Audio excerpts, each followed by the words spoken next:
വീണ ജോർജിൻ്റെ ആക്രമിച്ചു എന്ന സംഭവത്തിൽ ഇപ്പോൾ ആയുധം ഉപയോഗിച്ച് ആക്രമിച്ചില്ല എന്നുള്ള ഒരു മൊഴിയാണ് മന്ത്രി വീണ ജോർജ് കൊടുത്തിരിക്കുന്നത്. അപ്പോൾ അന്ന വിഷയത്തിൽ സജീവമായി ഇടപെട്ട ഒരാളെന്ന നിലയിൽ ഇപ്പോൾ അന്ന് ഉയർത്തിയ വാദങ്ങൾ ആരോപണങ്ങൾ ശരിയല്ലെന്ന് വരികയല്ലേ?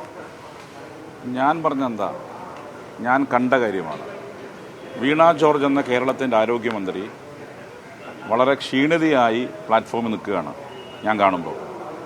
സാധാരണ വളരെ എനർജറ്റിക്കായി സംസാരിക്കുന്നവർക്ക് എന്നോട് റിപ്ലൈ ചെയ്യാൻ സാധിക്കുന്നില്ല, കഴുത്തിന് വേണ്ടത്ര മൂവ് ചെയ്യാൻ സാധിക്കാത്ത സാഹചര്യം. അപ്പോൾ അവർക്ക് പരിക്ക് പറ്റിയിട്ടുണ്ട്. അതെങ്ങനെയാണെന്ന് പോലീസാണ് കണ്ടത്. ഞാൻ എൻ്റെ സ്റ്റാൻഡ് അന്നും അങ്ങനെയായിരുന്നു, ഇന്നും ഇങ്ങനെയാണ്. ഇപ്പോൾ സ്വാഭാവികവും അവശയായ അവരെ ഹോസ്പിറ്റലിൽ കൊണ്ടുപോകുന്ന ദൗത്യമാണ് ഞാൻ നിർവഹിച്ചത്. ഉടൻ തന്നെ അവർ മുഖ്യമന്ത്രിയുമായി സംസാരിച്ചു. കാരണം എൻ്റെ സഭയിലൊരു അംഗം അവശയായി പ്ലാറ്റ്ഫോമിൽ നിൽക്കുമ്പോൾ എന്നാൽ ശരി ഓക്കെ എന്ന് പറഞ്ഞ് വന്ദേ ഭാരത് കയറിപ്പോഴാണ് ചെയ്യേണ്ടത്.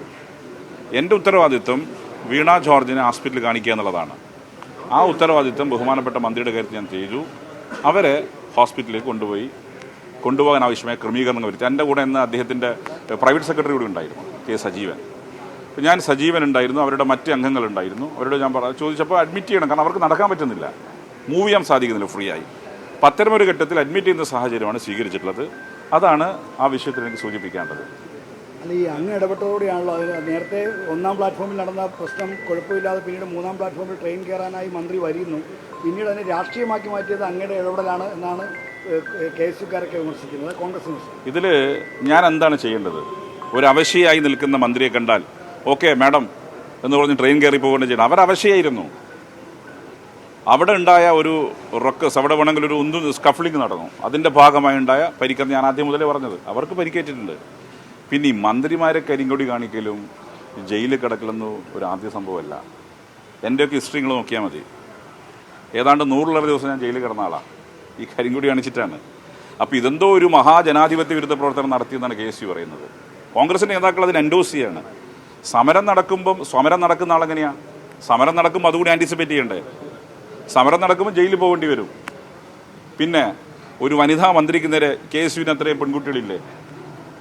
ഒരു വനിതാ മന്ത്രിക്ക് നേരെ KSUവിൻ്റെ ആൺകുട്ടികളാണോ ചാടിയെടുക്കേണ്ടത്? അവർക്ക് പെൺകുട്ടികളില്ലേ? കരിങ്കൊടി കാണിക്കുന്നത് തെറ്റല്ല, പ്രതിഷേധിക്കുന്നത് തെറ്റല്ല, അതൊക്കെ ജനാധിപത്യത്തിൻ്റെ ഭാഗമാണ്. അങ്ങനെ വരുമ്പം ജയിലും കിടക്കേണ്ടി വരും. അത് ജയിലിൽ കിടത്തിയതെന്തോ മഹാ അപരാധം എന്ന രീതിയിലാണ് ഇവിടെ ഇപ്പോൾ കോൺഗ്രസിൻ്റെ പല ആളുകളും സൈബർ സ്പേസിൽ കോൺഗ്രസിൻ്റെ സൈബർ ഹാൻഡിലുകളും പറയുന്നത്. അത് ശരിയല്ല.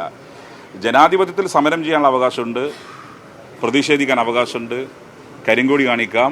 അതിൻ്റെ ഭാഗമായി ജനാധിപത്യത്തിൽ ഒരു നിയമവ്യവസ്ഥയുണ്ട്. ആ നിയമവ്യവസ്ഥയുടെ ഭാഗമായി ചിലപ്പോൾ ജയിലിൽ കിടക്കേണ്ടി വരും. അത്തരത്തിൽ മാസങ്ങളോളം ജയിലിൽ കിടന്ന ആളാണ് ഞാൻ. ഇതൊക്കെ പഠിപ്പിച്ചത് അവരാണല്ലോ. പ്രതിഷേധിക്കുന്നവരെ 308ലും 307ലും പെടുത്തി ഈ കേരളത്തെ പഠിപ്പിച്ച പാർട്ടി കോൺഗ്രസ്സാണ്.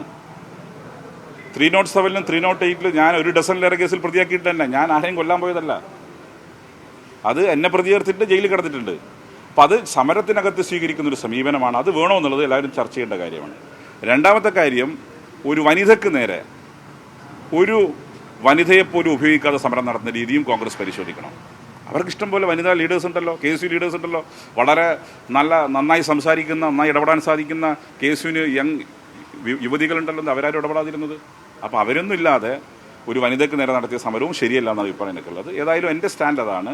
അവർക്ക് പരിക്ക് പറ്റിയിട്ടുണ്ട്. പരിക്ക് പറ്റിയെന്ന് പറഞ്ഞാൽ സ്കഫ്ലിങ്ങിൽ നടന്നതായിരിക്കാം. അവരവശയായിരുന്നു. ആയുധമൊന്നും ഞാൻ എവിടെയും പറഞ്ഞിട്ടില്ല. ആ സ്കഫ്ലിങ്ങിലുണ്ടായ അവരുടെ അവശതയും മറ്റുമാണ് അവർ അഡ്മിറ്റ് ചെയ്യണമെന്ന രീതിയിലേക്ക് ഞാൻ ചിന്തിച്ചത്. ഞാൻ എൻ്റെ ദൗത്യം മാത്രമേ നിർവഹിച്ചിട്ടുള്ളൂ.